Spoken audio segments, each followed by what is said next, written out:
As Jesse introduces, I am Linda and Rob. Our story is quite interesting. We weren't even in the market to buy a new house. We had just bought a house in Hampshire 2 years previous. And one day Rob drove me into work, and he went down College Avenue. I've worked at the university going on 30 years, and I always took Augusta. That was my go-to. And he went down College Avenue, and I was just driving along, and all of a sudden the house with its grand columns caught my attention. And being very sleuthy, as soon as there was no for sale sign, of course. I got into work and I just quickly Googled on Zillow, that's my little research tool, and lo and behold, it was for sale. And I did not know anything about the house whatsoever, but the description talked about its connection and how it was built by Isaac Elwood to entice John Cook to come to the university. And so I just looked at the house and I was blown away. That evening, I know Rob's weakness, and I opened up the listing, casually went to the library, and said, "You know that house we drove by when you took me to work? Did you know it's for sale?" And I go, "Look, it's got a library." And he takes a look at the library, and it shocked me. It was a Friday night. He goes, "Well, do you want to look at it?" And I said, are you serious? And he goes, "Yeah, you want to look at it?" So I messaged the realtor through the Zillow app. She responded right away. We had an appointment on Saturday. We walked through the house, and I said, "This is for us. We know that we were going to be good stewards of it. Wow. This is meant to be." How do you read that? We met at NIU. We have this NIU history. And so we went to look at it. We had lunch at Keg and Colonel. Literally, I have a realtor friend. I messaged her. I said, "Can you list our house?" We had just bought from her 2 years previously. She listed it. We had it under contract in days, and it was really crazy how it all came together. So we met in the biology department. He was a non-traditional student coming back to finish a degree, stays for 3. I've got mine 2 in biology, so 5 in biology alone together. And we saw the house and we knew it needed to be ours because we knew we'd work really hard for it. She didn't mention that Friday night we might have been a beer or 2 in, so my guess was not saying Cokes, but it was an easy yes. All right, so what got our attention? Not just the house itself, but when we read in the real estate ad about it being built for the first president of NIU. At the time, I knew nothing about that, so we started digging a little bit into it. We'll get more into President Cook in towards the end, but so he was widely known at the time. That what is now NIU was being planned, he was president at ISU, or what used to be called Illinois State Normal University. And it seemed like all the planning, from what I've read, it seemed like he was the one that they had in mind the whole time, that he was going to be the president. He was, even before he was president there, back in 1887, that's the earliest I could find him mentioned in the area. He was mentioned a couple times in a newspaper article about a teachers institute that was happening in Sycamore. So he was really widely known. While he was at ISU, he did, in order to celebrate their big 25th year anniversary, he wrote a history of ISU. After moving here, he wrote a large book on the history of education in Illinois, so he's been very prolific in the education. So when they started planning the college, Joseph Glidden, Jacob Haish, Isaac Elwood, they all donated land, they all donated money, and that was 2 of the big things that they saw as what needs to happen for the college to start. And then when they said that Cook agreed to eventually take over, that was basically the last step where that was needed, where they said, okay, now it's a go. So again, we'll talk a little bit more about him at first. To tie this to this building, when they started building this house, it wasn't ready when NIU started. So it started in August of 1899. House wasn't done yet. He was still living down in Bloomington Normal ISU, and he was taking weekly trips here Now just keep in mind, weekly trips now would be an hour, 45 minutes with a car on the highway. This is probably on a horse and carriage. So every week he was coming up here. The house wasn't ready yet, so he actually stayed in the Annie Glidden house. So he was rooming here for a while. Eventually, the house was finished in sometime towards the end of that year. I saw an article in February that said it wasn't done yet, but getting there. And then there's another article in May or June that said that the family is now comfortably in. So somewhere towards the end of that first school year, he moved in. All right. So part of what we want to talk about here, we'll get to the history of the house more on President Cook, but also we want to talk about just what we had to do to get this on the National Register of Historic Places. So when we first moved in, one of the first things we found was an article that was talking about the Lehans. It was interviewing the Lehans, who were the previous owners of the house. And one of the things that was briefly mentioned there, just kind of almost as an aside, was that this house should probably be on the National Register, but just no one's ever done the paperwork. So it kind of that was in the back of my mind that, okay, maybe that's something we eventually get to.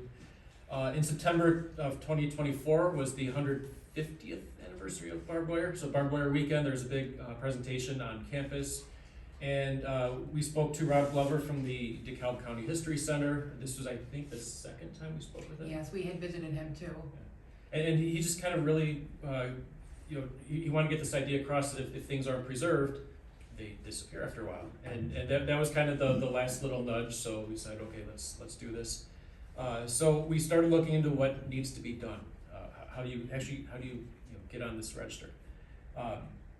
And we contacted, if you're in Illinois, you have to go through the Illinois State Preservation Office. In October, the very first thing you have to do is you have to submit like a preliminary application, just some photos, a few paragraphs, just why is the house historically important? One thing they're really big into is integrity. Like, is it the same building or has there been a lot changed over the years? So submitted that, heard back within a few weeks. They said, you have our go, and then they send you all this information. There's slides on what you shouldn't put in there. They give you some sample applications. One was from the Gerler house. We saw some local examples. They also gave another example of another house similar to ours, just to point us in the right direction. Winter break, I locked myself in a room, spent basically a full month going through this, digging through all these different online sources. I went to the library. I felt like a grad student again. I'm coming home from the library with these books, little post-it notes. I knew nothing about architecture, so that was beginner mode there. So submitted that January 2025. They got it back shortly after that, saying here are some revisions. And of course, I'm a professor, so mid-semester I'm like not even gonna touch it. So waited till spring break, did the revisions, submitted it again, and a couple months or pretty quickly they said, yeah, that's good. Let's set up an appointment. So the next big hurdle was to present it to the rest of the advisory council for Illinois. And this was done over a Zoom meeting, just a 10-minute presentation. So I'm glad we get a lot more than 10 minutes here. That part was nervous because I think we were 4th or 5th to go, and I'm sitting there watching all the other presenters. And every other presenter, they had their little company logo in the bottom corner because they were all companies that were hired by the owners to do the presentation. And some of them were going smoothly, and then the one right before us, they just started like, why'd you do this? Why'd you do that? And they really dig into them. And I'm so the first thing I said is, we're the owners, not a professional company. This is not our job. So it went smoothly. The cool thing was that when we got done, there were no questions. They loved it. Their biggest comment was, we were surprised this wasn't done sooner. And just like that newspaper article said, somebody just has to do the work. That was in June. Finally in April, the next step after Illinois approves it, they send it off to DC for, I think this is the cool job title, the Keeper of the National Register, Washington, DC. So that person finally approved it, making it official. All right, so this one, there was a lot of publicity. The Daily Chronicle did a really great article, which is what caught Jesse's attention originally, I believe. And then our alder person, Andre Powell, contacted us and said, Mayor Barnes wants to do a proclamation in Cook Mansion Day. and that's October 13. And we went to the city meeting where they presented us a proclamation, and it was really exciting. And then November 14, this is something that we're very grateful. Mom and Dad, who are in the audience, have been so supportive of everything, and they wanted to do the honor of purchasing the bronze plaque, because we said, you know, that's the official culmination of all this hard work, and we definitely would like to do that. And I thought it'd be a couple $100. A little more than that. But we wanted to kind of emulate the style that you see at the Elwood Mansion, and we thought it really important to include part of the historic Elwood neighborhood that we're very proud of. So that's what it looks like. Yeah, so a little over a year. I think if like I wasn't taking breaks to teach, I probably could have got this all knocked out under a year, but it was well worth it. There's a lot of kind of herb and weight, but I'm glad we did this. All right. So when we applied, there are 4 different criteria. So if you want to be on the National Register, you have to satisfy one of these 4 things. It either has to be related to a significant event, significant person, significant architecture, or informational potential, so something with probably an archaeological site. So we want to focus on these 2. And actually the first application we sent in said we're aiming for both of these. And Amy thought it was a little lofty, said it definitely does qualify for 2, but if you want to focus on 1, we're like, no, we want to get President Cook his recognition as well. Yeah, so we focus on both of those. So first, with architecture, so again, significance is one of the things they ask for. Also, integrity is another. They're always asking, why is it significant? Why is there integrity? So the house was built, completed in 1900. Let's go over some kind of general things. So this is a classic revival architecture. So some of the things that satisfy this that usually you see porticos, the front here, these two-story Scamozzi ionic columns. Scamozzi, I wasn't familiar with that word. If you're familiar with ionic is where it looks like it has the scrolls on top of the column. And usually it looks like the scrolls are kind of rolled out on a table. But Scamozzi, they angle them so the corners of the scrolls are facing out at the corner, so it's supposed to be more symmetrical. Also something you're going to see once we go inside is that something that that you see a lot of these patterns kind of repeating over and over again.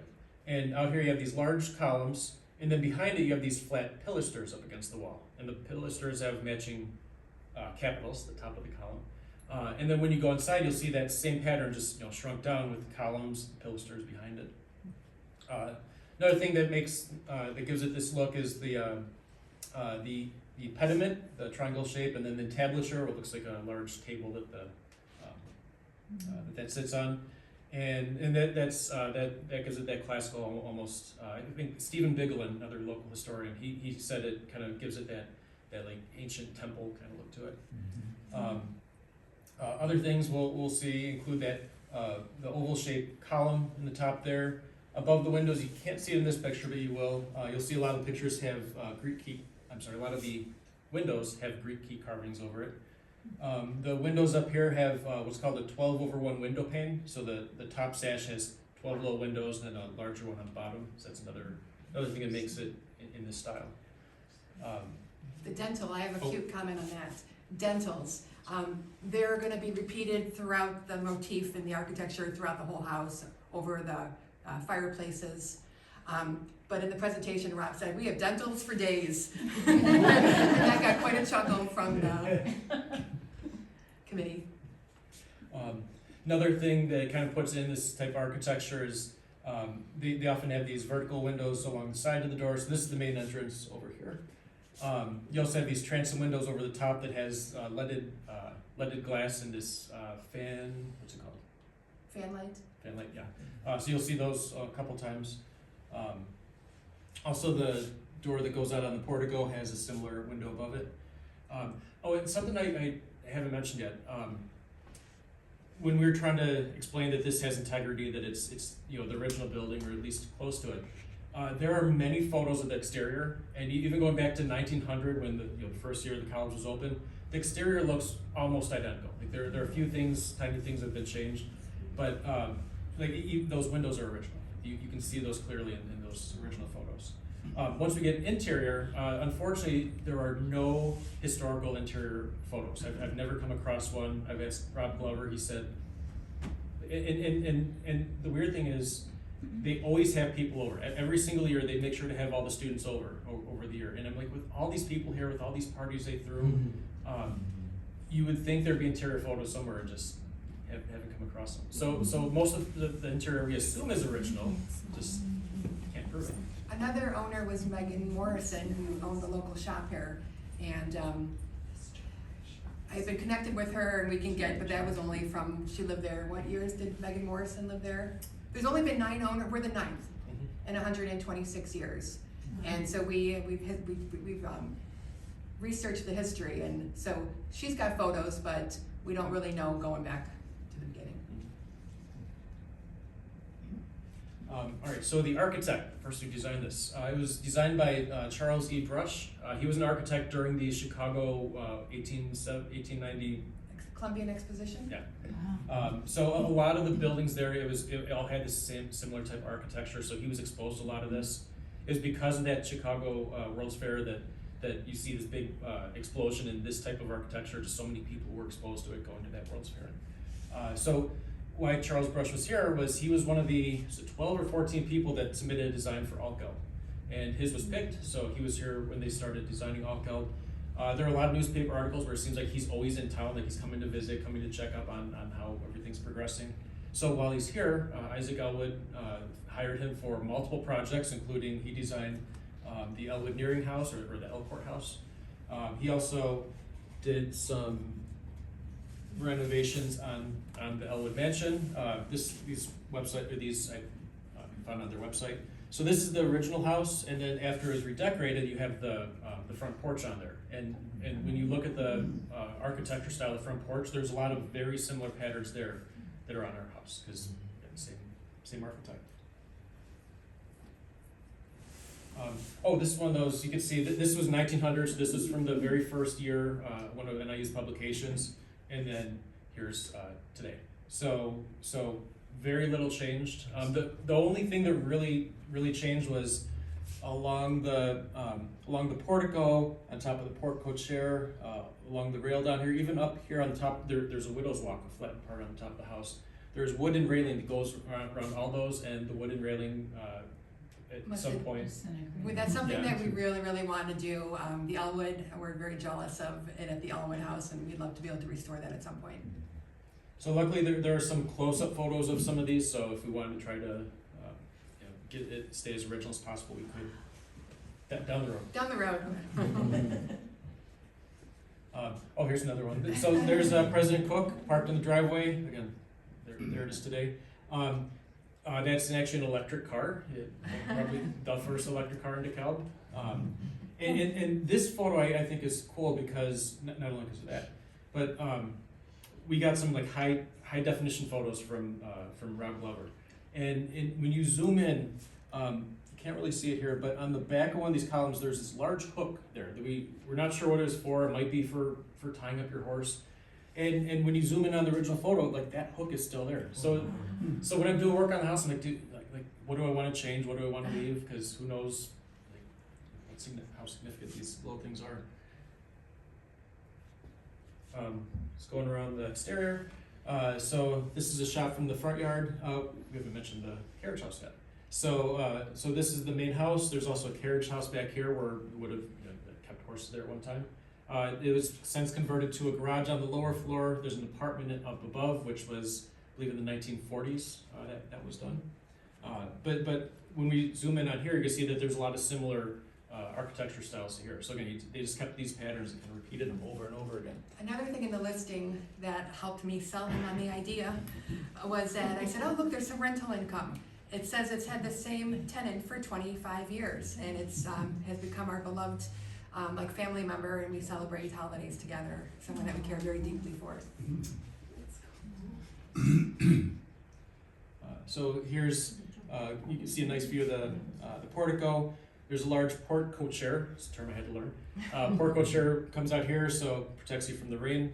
And actually, you see a nice horse steps. You see a nice view here. There's large steps on the front and back, but then right there, there's these stairs are about this wide. They'd be nice for getting off your horse or carriage while protected in the rain. Here's the back. We'll talk towards the end. I'll talk about some of the things we've done to rehab it so far. This was one of the areas where it's short enough that I could do some work on a ladder. Some of the taller stuff's going to be a little more challenged. I'll show you some photos later on. Here's around the back. One things that we know they did remodel was the kitchen. So one of the owners here, starting in the I believe 1930s up through the late 50s, was the Raymonds, who there were multiple generations that worked and ran the Daily Chronicle. And so when they first did the kitchen in the 50s, in 1950, there was a couple-page article that was explaining what was there, what they did. There were some photos, but with the microfilm scans, it's hard to see the photos. But the description kind of gives you an idea of what they did. One of the things, unfortunately, was the window to the kitchen they bricked over because that's where you don't have cabinets. You need cabinets in the kitchen. So, yeah, tiny little things are changed. Everything else is pretty much untouched. Yeah. So moving over to the carriage house, this is the side entrance going into the garage. You'll notice again similar patterns. You see the triangle with the oval shape. I mentioned the keystones above the windows.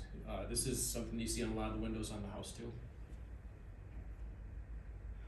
And also those repeating patterns, smaller columns, similar capital, smaller version of what's on the house. There's the front, so entrance to the garage. And then the entrance to the apartment. George's door. And then moving into the house, with all these photos, one of the things we had to do was to build a blueprint, and luckily I found a free app, or free-ish, 1-month trial.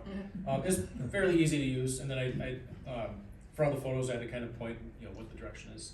So here's the main entrance here. The first room you get into is the great room where you have the kitchens back there, the main fireplace is here, the large staircase. When we first moved in, I swear it was like weeks later, I kept looking around the house and there's just so much detail, so much to take in. I'm like, was that there before? Was that there before? And including like above this fireplace, there's just so much. Very ornate. Yeah. There's that library over there. Dentals for days. Is that Linda's room now, or what'd you Oh, name no, that's. Multi-purpose room. it? Yeah. So here's a close-up of the detail about the fireplace, the shell motif.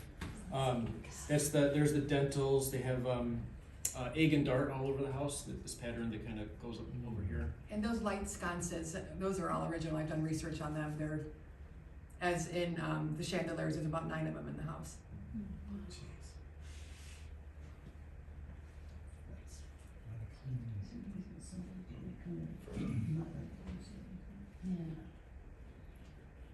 Is it working?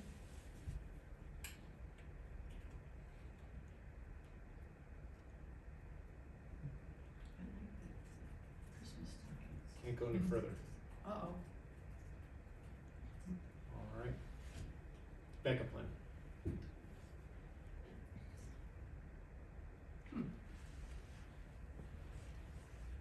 Some of the slides are I not have a advancing. question. Yes. Have you attempted to clean any of the chandeliers? Yes. Some people recommend disassembling them, which I would never in a million years do that. The crystals are to be able to put it back together. There's a spray that you spray on there and you kind of just let it, but I've gone up with my ladder and very carefully just used a nice, that's how I have done the chandeliers. But yeah, they were filthy. And is it working?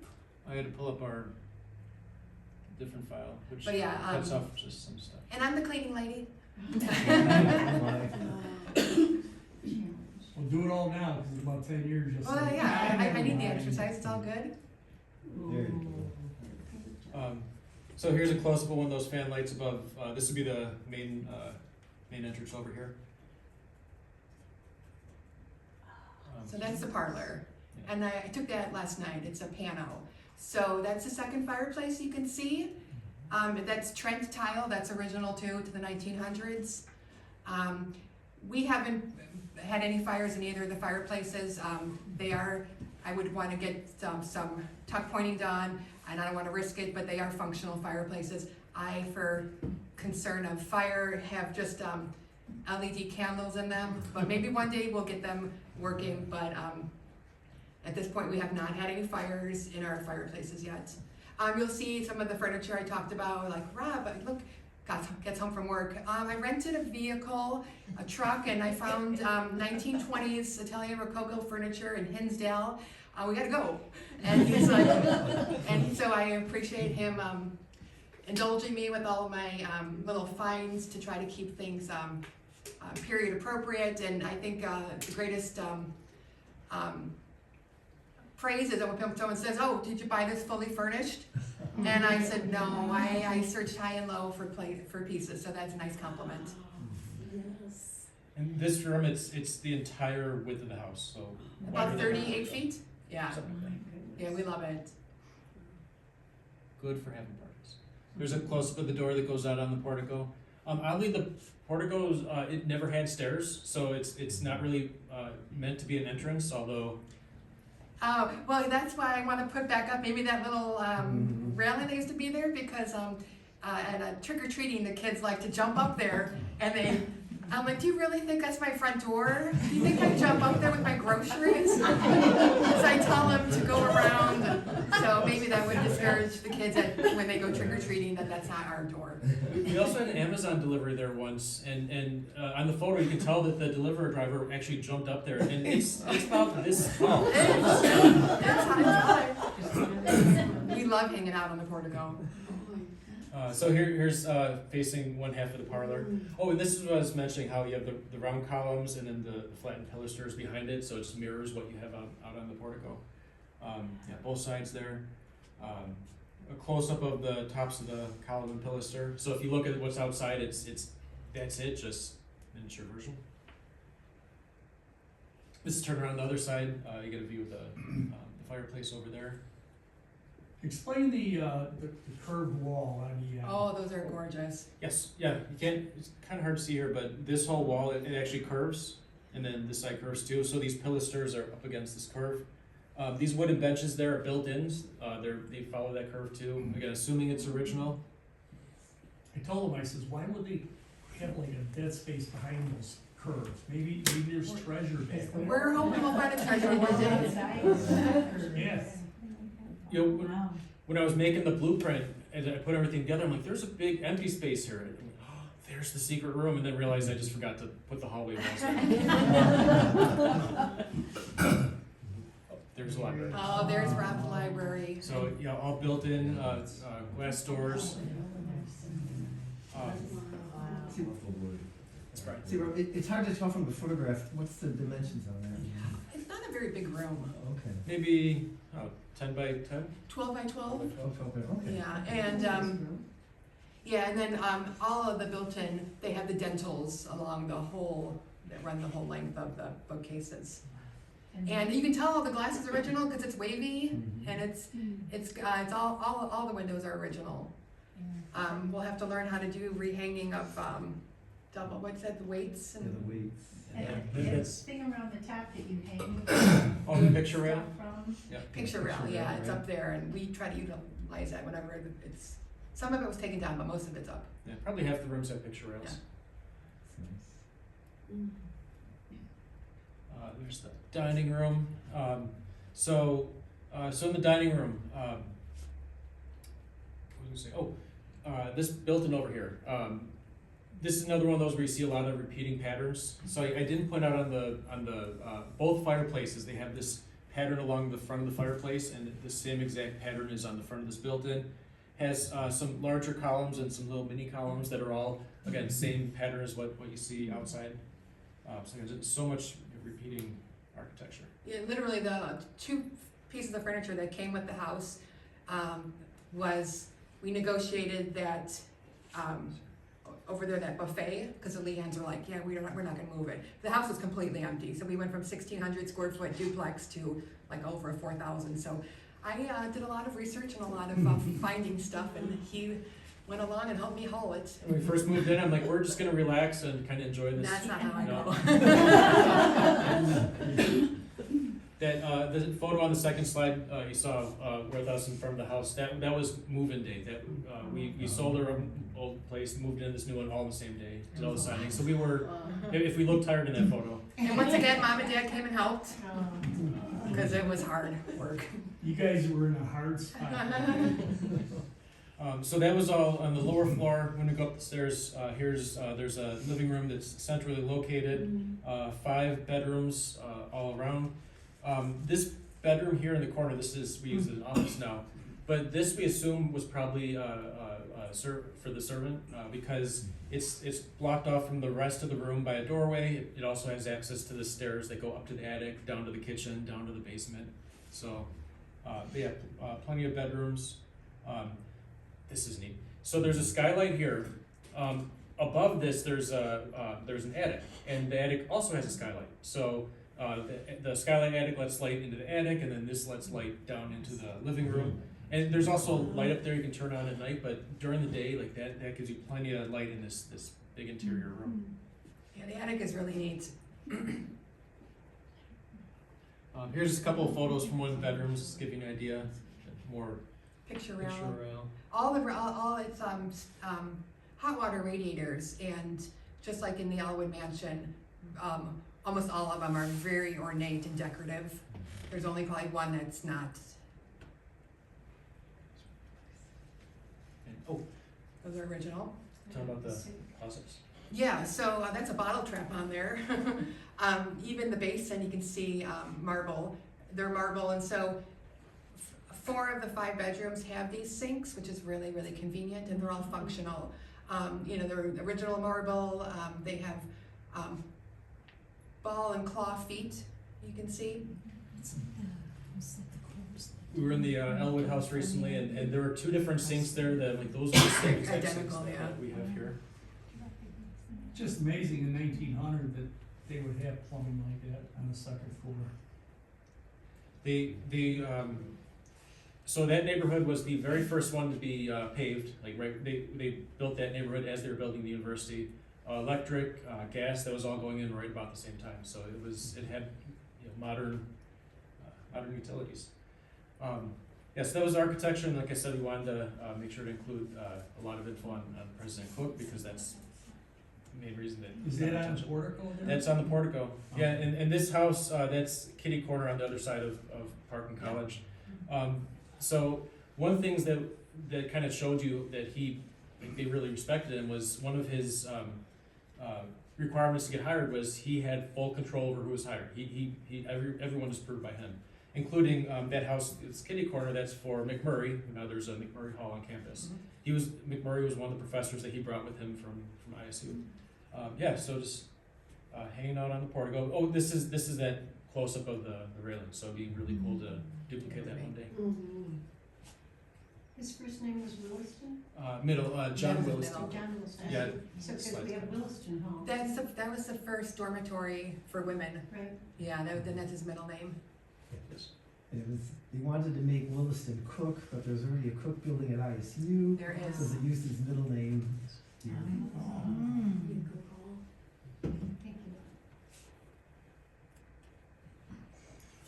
So a little bit more on President Cook. Like I said, he was at ISU. He's president at ISU for about a decade. But he grew up in Bloomington, and this is one of those nice. Has anyone in here read the book 10,000 Hours by? I have. What was the author's name? I can't remember, his last name began with a G, right? That's all I remember. Sounds right. It'll come to me. Anyway, one of the things they talk in there is like all these people who make it big that do something really important. Like it's not just we pulled ourselves up by the bootstraps, but Gladwell. Yes. Malcolm Gladwell. Yeah, and like this idea that like what we have available to us growing up, those resources are important. So his family moved to Bloomington when it was the wilds of the West, nothing out there. He was. They said that when he grew up, his mom was a teacher, so he had access to books. He had access to this local libraries. And he said it like, partly because of that, like it'd be really hard to not go into education. So he was part of the 6th graduating class at ISU, so again, early on. He became principal, moved back to ISU, eventually became president there.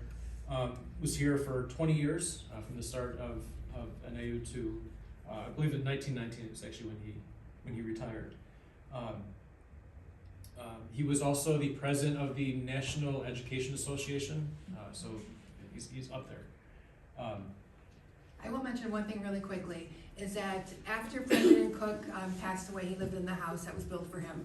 The second president of NIU was Stanley Brown, and he also was very famous. He founded, Joliet Junior College, Yeah. the first community college. yeah, Oh, wow. and so there's all these links. But the story from things we read, he lived there very shortly. It was just too many stairs, too big for his wife. And after that, that's when it became single-family owners, who we are very appreciative because they've all been really good stewards of the place. Like the Raymond family was the longest, and the Morrisons and the Lehans and. Yes, that's something I didn't mention. The whole idea behind that house, not just to get Cook to come to DeKalb, but Elwood's idea was that was going to be whoever's president, that was their house rent-free. So so when he moved out, Stanley Brown, because they couldn't do the stairs, in the 1920 census, he's listed at living at the house next door, just to the west of our house. And then NIU built him basically an apartment in Williston Hall. It's been private ever since. You can't read it all. So these are actually quotes from Andy Glidden. This was an interview she did in the 1950s in the Daily Chronicle, and she was talking about how like that was one of the biggest things that happened to DeKalb was President Cook coming here. But then Mrs. Cook and their daughter Agnes, they made sure that this house was in use. Like it was like thought of as the people's house. They would always have students there. They made sure every single year all the students got there at least once. They would throw parties. At the end of the first year, they said they had a large party where there was a 60-person choir. His son, John Loring Cook, was also into singing, so he entertained them. Agnes actually got married there in 1901 or 2. Shortly after they moved in, their daughter got married in the house. So they made sure it got its use. And again, this is why I'm so surprised there are no interior photos. So many people went through that. And because of that, Rob and I, with our connection to the community, we've hosted 2 annual parties. His birthday is April 20th, and we've done 2 parties where we open up to the community. We've dropped out flyers at the Elwood Mansion, and many of the staff came when we met them, and we're like, oh, nice to meet you. And so we want to try to continue that tradition as often as possible, just to get people to see this, preservation in work.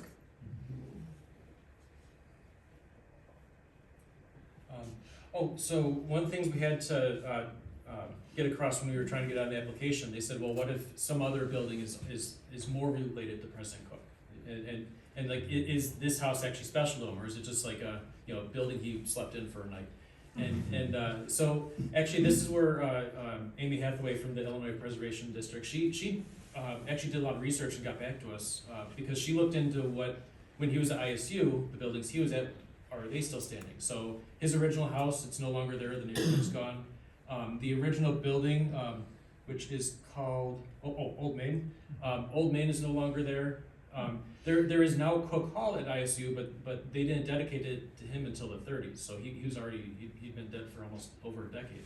So basically, like they said, like this house here at DeKalb, this is what is most significant for him. And that's how we were able to get the 2 criteria listing. So now my call to action. This is the list of everything in DeKalb County that is currently on the National Register.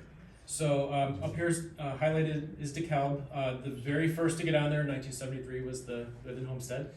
So the National Register began in 1966. So pretty quickly within that first decade, Glidden started it, and then the Elwood Mansion, Egyptian Theater, Gerler House, the Haitian Library. 1980 was the last time before us. So 45 years, no one in DeKalb has gotten on the register. Thank you. And No. are we beating Sycamore or are we tied with We are Sycamore? tied with Sycamore. Oh. They also have 6 now, although now one of theirs is an entire, you can't see it on here. Cemetery. There's a cemetery, there's also a historic district with a whole bunch of houses, but we're gonna count that as one, because that's one listing on the register. So, so yeah, if anyone's interested, Hey, There's gates everywhere. he said cemetery gates, that's not even a house. So Yeah. have you seen those gates? Have you seen the gates? Yeah, they're huge. They're unbelievable. Very big, black Gothic looking, beautiful. Ooh, Very this is my traumatic moments. so now I wanna talk about what we've done to the house, what we wanna do to the house. So we first moved in, there are all these ideas, we're gonna do this to make it look cool, we're gonna do that to make it look cool, Me And- decorating. and then the needs show up instead of the wants. So I think 4 months after we moved in, about this time of year when the ground hadn't thawed yet and you get some melting snow or a lot of rain, the basement was flooding. It's never had a sump pump, so, and this happened like twice within a couple week. weeks. I came up from work and I was like, oh my goodness. Water coming up through all the cracks. It was clean water, but it was still water that's damaging and we can't have this. So, this we hired on, most stuff we tried to do, this is not on my list. The entire perimeter of the basement, they dug this large trench, put in drainage tile.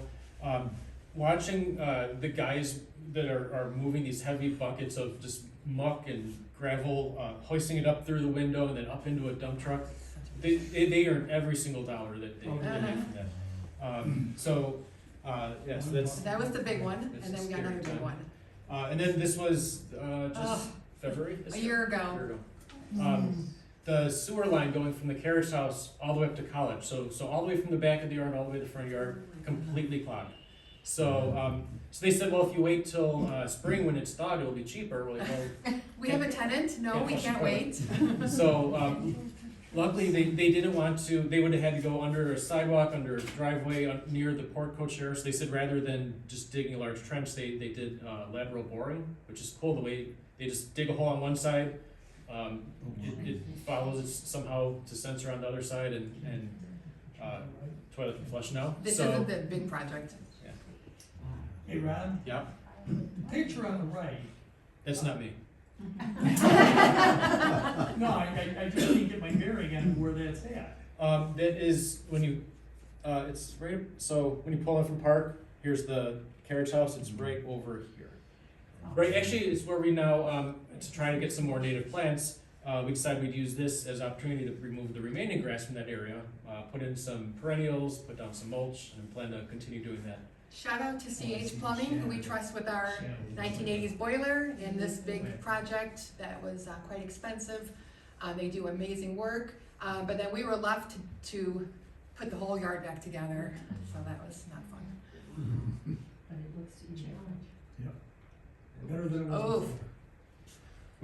We got to update the electric on the carriage house. Somebody decided to get an EV, and the electric in there was the old like the fuses, the twist fuses, and they're like, no, there's no way this is gonna support charging. So did that recently. So now we have some safe. And we got rid of the mummy electrical that was like, you can see the black residue that's below the new conduit. It was like, it looked really scary. Yeah, before we did this, like there would be birds on there just picking at the wrapping on the holes. So like, oh, we can't have this.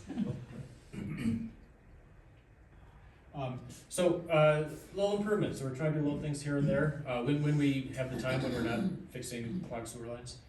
So one thing we did was the screen and porch on the back. There was a lot of peeling paint. One of the railings fell off. There's some rotted wood on here. So we fixed all that. Got up there and scraped it off, which hopefully there wasn't too much lead Andy there. would know all about this. Yeah. Had a shop vac in one hand, scraped in the other. You can see like this is the new, that's the old. When you get up close, it looked really scary. So there's some exposed wood there, so this Protecting it. will help protect it. So this is lower. It's easy to reach when you're tall and standing on a scaffolding. But then the portico chair has about extra foot on there, so that's gonna be this spring, and then the portico. Higher? I want to do it, but Do it. either bucket lift or a lot of sturdy scaffolding. Oh, here's something, there's a lamp above that. Wow. So it looked even worse than this, because there was a bird nest filled up about half of this, there was a broken window. Covered in poop. Yeah. So I looked it up online and I don't know if this was an original lamp, but it matched to some like 1920s French lamps I found online. And you could, it's kind of hard to see, but there's like yellow and pink and blue paint flecks left on there, so we. Yeah. we- Yeah, So it's not working with yeah. Wow. That's the same one. same lamp. Yeah, so we're not looking to do anything different, because like you said, the house is really beautiful. We just need to make sure that we preserve it. I think we're. Oh, yes. So then thank you. So we obviously didn't do this alone. We stood on the shoulders of a lot of people that came before us. Brian, who's in the audience. Brian, I think within weeks of us moving in, you knock on the door, introduce yourself, and you gave us the book you put together on the history of the neighborhood, all these different houses around the area. Yeah. So that was one of the kind of jump off points that got us going. Good. People just show up at the house too. It's kind of fun. People stop and they just Yeah. walk up like, I was the cook here back in the 40s, and okay, this is cool. You're welcome. You're welcome. Just this past Halloween, I come home from work early to pass out candy, and a car pulls up, and it's Stephen Bigelin and his caretaker, and he comes up and he's like, I read about you in the paper, and I said, why don't you come on in? He's like, oh, I haven't been in here since the 90s. We get that a lot too. I was in your house in the 80s, the 90s, 1975. And so I said, oh, come on in and come for a tour.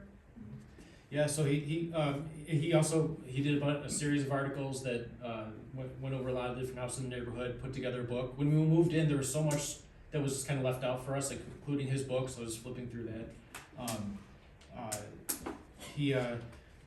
Speaking of a call for action, a couple years ago, the city did a proclamation for Stephen Bigelin, and one of the things he mentioned in the news article was that every state university in Illinois has a building on the National Register except NIU.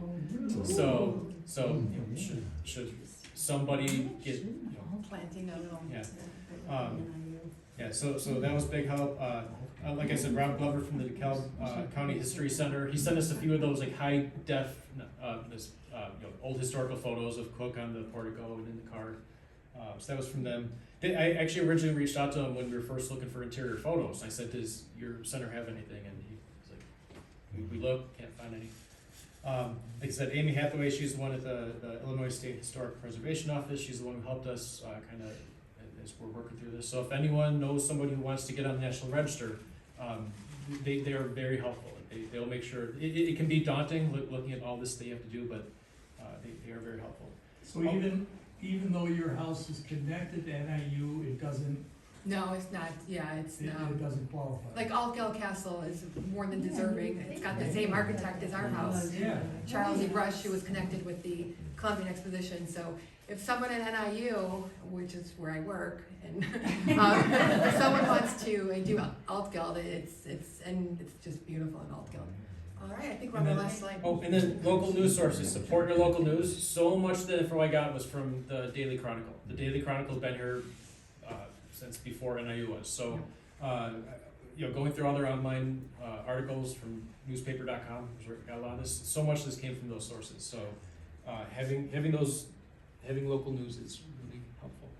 And if anyone wants to learn more, if you Google President Cook Mansion and you click on that form, that's the application. So all of everything we wrote about it, a whole bunch of photos in there, a lot more detail than we went over today. That's It's about 70 pages and about 80 references. So I can always smile when I picture Rob coming home like, I came up from the library and the NIU archives with all my books. I'm like, you're enjoying every minute of it. Here's just a couple extra photos that they're in at the end. Here's a photo of this is basically from like John Street in College. There's a house. I love this one because it looks like a brand new subdivision with all the little baby trees planted there. Those little trees. Now they're Do you know 100. what year that was? I'm assuming like within the first few years of the 1900s, but yeah, hard to tell.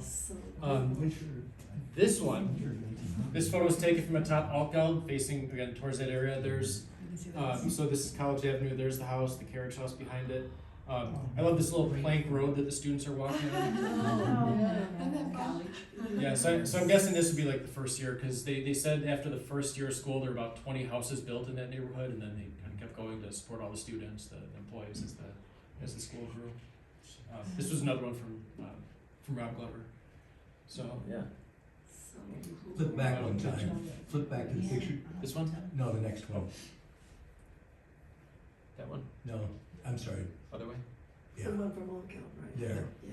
You see the smokestacks in the distance from the barbed wire factories. Mm-hmm. You know, and you can see all of that from that photo. Yeah, How and then- many barbed wire factories there were at that time, the turn of the century. Mm-hmm. Yeah, it's so neat. All right, any So, questions? Yeah. Great story. Did you have one more you were showing? the- Oh, just done. Oh, Yeah, So kitchen. the- Let's do some. Oh, here's the attic. So the attic is in the middle. It's 12 feet high. Yeah. So that's the window that lets the light in. Into the, Is there one in the basement, which is where I want to focus? yeah, here's a close-up one, like some of the original hardware. There's Oh, there's the next basement. one. Yeah. So thank you for coming. Any questions?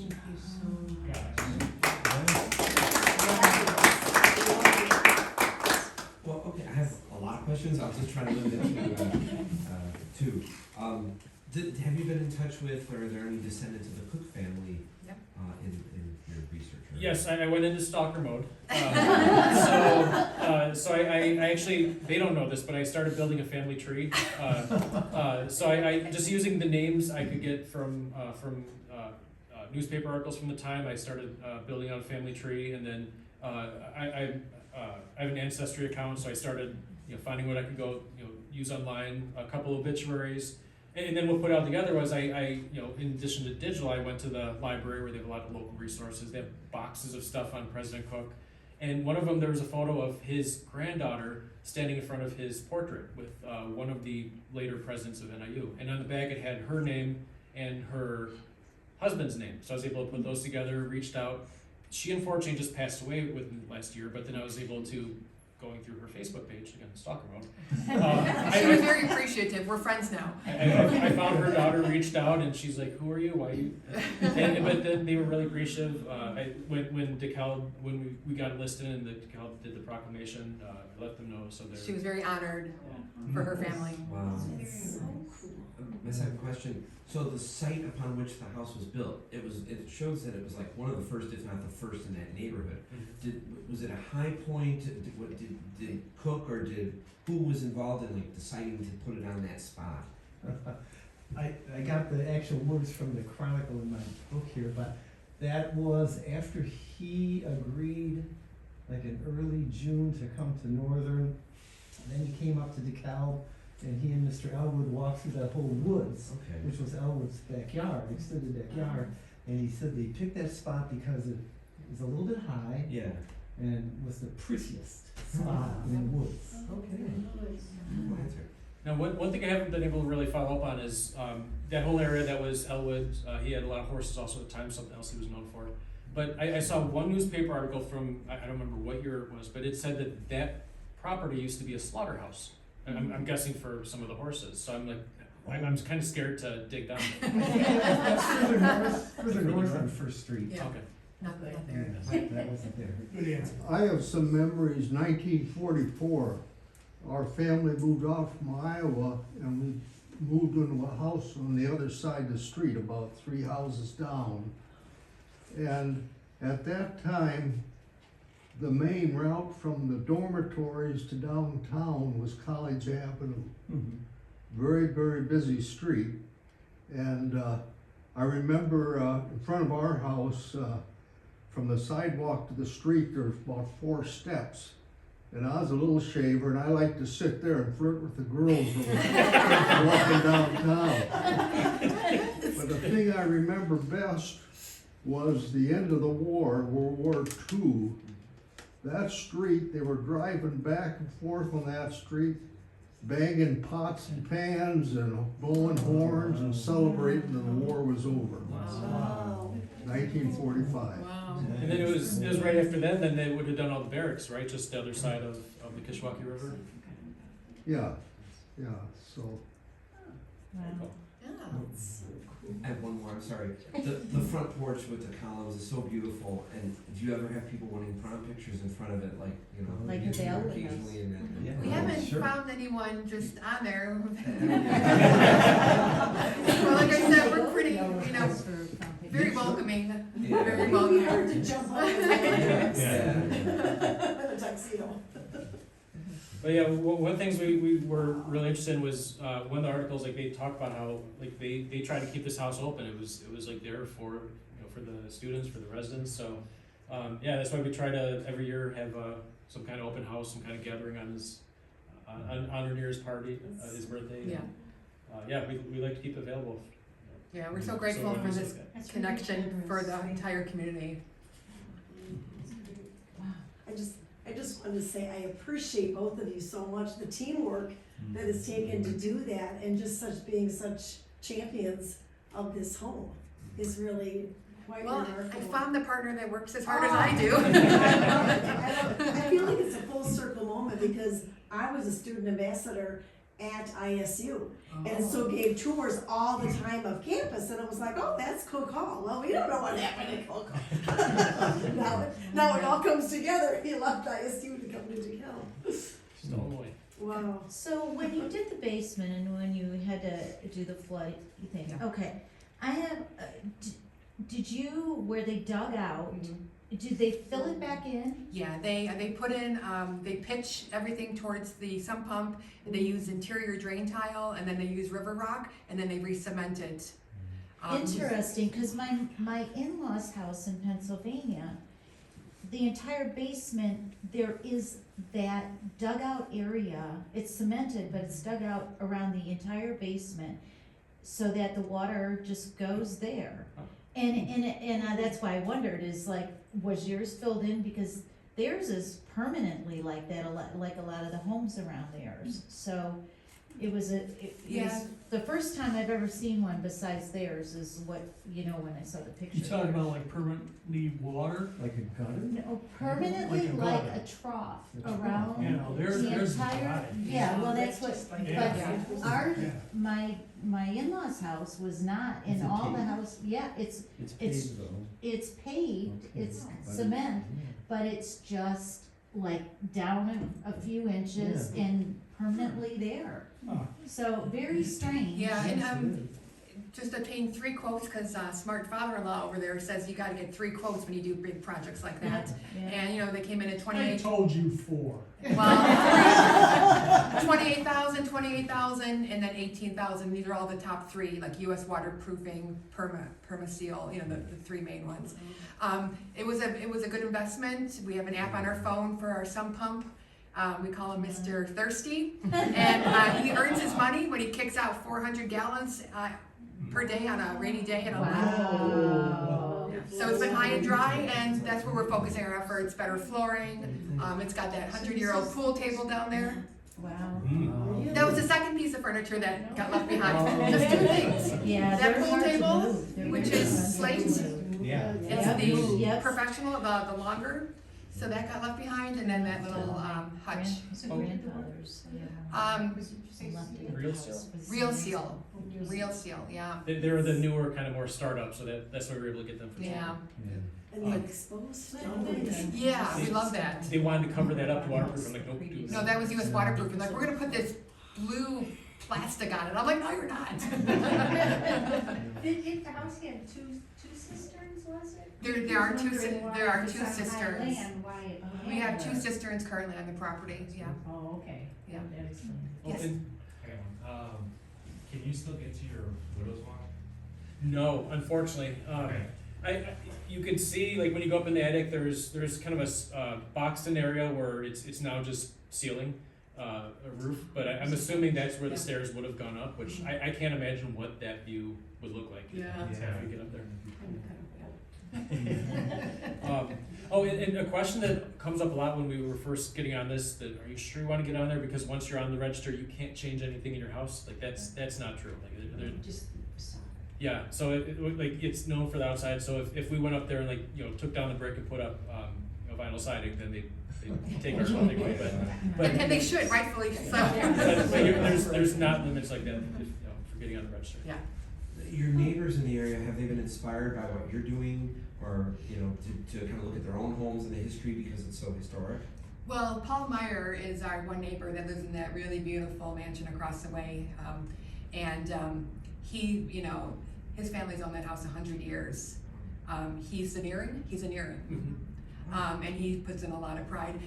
There's a lot of renters. It's a very diverse community, and we know that that's what makes up NIU. And so I'm happy. I love the neighborhood. I walk into work, and yeah. So it's a mix between homeowners, renters. There's some really gorgeous houses over there, and then there's some that are not, a little bit more disrepair. But we always do positive things like picking up litter in the neighborhood all the time to inspire people to take more pride, civic pride. All right, well, thank you so much for coming out. Thank you.